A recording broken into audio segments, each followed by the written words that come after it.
At some point in my line of work, I had to ask myself what is and what is not a point-and-click adventure.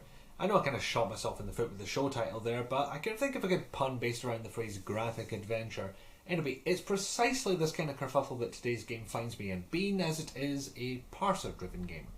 You know the old text adventure games where you typed in verb plus noun commands, and you know the click-a-thing style of game we have today? Parser-driven games are in between those two. You see your character move around the world, but you have to type out exactly what they're going to do before they'll do it. There were graphic adventures before that, and they were basically text adventures with a pretty picture to set the scene. There, the main focus was on the text itself, whereas the parser games put the focus on the character and the world they inhabit. And for 3 whole iterations, that's exactly what this game series did. And then they became actual point-and-click adventures. Welcome to the universe of Space Quest.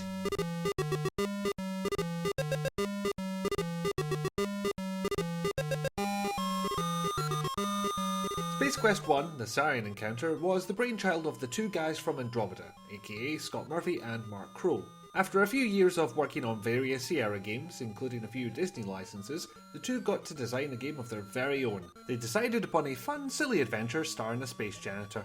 Yep, you play as the one. The only, well, whoever the hell you want actually, provided their name is less than 18 characters. Suck it, Squaresoft.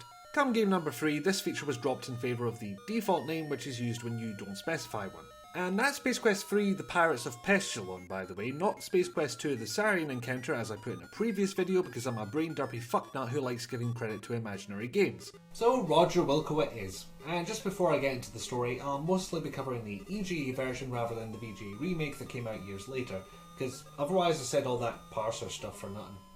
Story! Roger Wilco is stationed aboard the Starship Arcada as a member of the cleaning crew, although putting it that way implies he does something other than hide in a closet and sleep. Turns out that's tricky to do when your ship is being overrun by mysterious hostile aliens, guess what they're called, who are intent on turning anything that moves a deeper shade of red, including you if you don't run and hide when you hear those footsteps. The Arcada was carrying the Star Generator, a device capable of reigniting dying suns. Given that it's suddenly absent when you wake up, it seems safe to say that that's what the aliens were after. Roger sneaks past the gun-toting lobsters, shoots off in an escape pod, and successfully crash lands, wait, does that even make sense? On a desert planet. Now that's not a lot of plot to go on, and we're only about 20 minutes into the game here, but there's actually not a lot left either. If you're careful, and particularly lucky with the slot machine, you could probably beat this in under an hour. What's to stop you just waltzing through the whole thing in that time? Death. Lots of gory, unfair death. This game, and this entire series in fact, takes great pleasure in killing you over and over again. It's the cruelest ever version of the dev team thinks of everything. Sometimes it's lampshaded and therefore avoidable, but sometimes it's utter bullshit. Normally this is a big red flag, but here I accept it as part of the experience.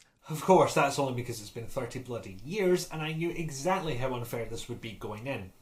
It's precisely this type of game that spawned the mantra, save early, save often.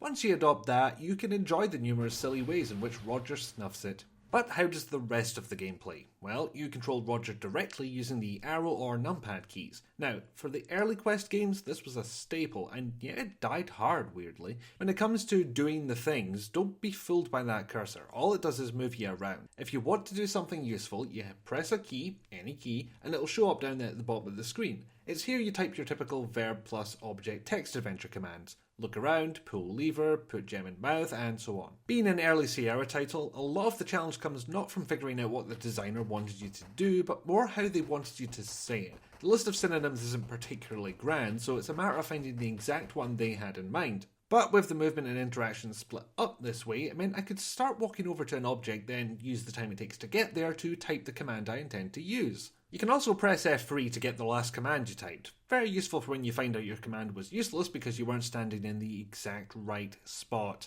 Later games would pause the action while you were typing, which messed my whole system up. Hell, sometimes you need to be in the right spot just to look at things. Modern games would have moved you over to the object, but these games make you do it yourself, you lazy bastard. And when was the last time you cleaned your room? I mean, jeez. Anyway, for all the words Space Quest will put on your screen, there's nothing in the way of dialogue choices. I know it's tricky with a parser and all, but your only option is to commence talking or not. So the puzzles tend less towards dialogue and more towards how I move forward and no die, or what hell I type. You also might find yourself intrigued upon hearing that there's multiple solutions to certain puzzles and a scoring system which rewards you differently based on your approach.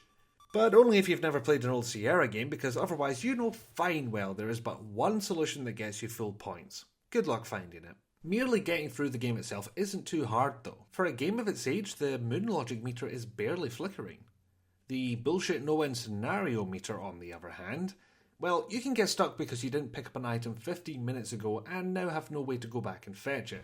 Never before has the steal everything that isn't nailed down mantra so heavily applied. Crap like this put me on the verge of telling you to play it with a walkthrough, but to me that makes the entire endeavour of playing the game pointless. So that's point number 1 in deciding whether or not to play this. Are you okay with replaying lengthy stretches because you missed a thing or because you forgot to save for a while? If you say no to either, give it a miss.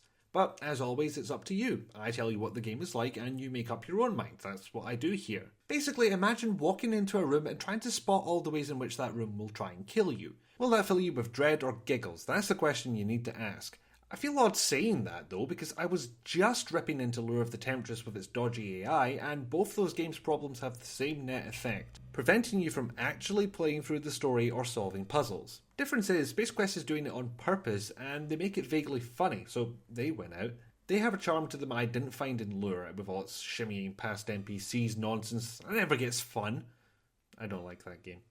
Oh yeah, Space Quest. If you're like me, you'll do this wee routine for a while. Move forward, save, die, restore, and move forward. Then the game ends.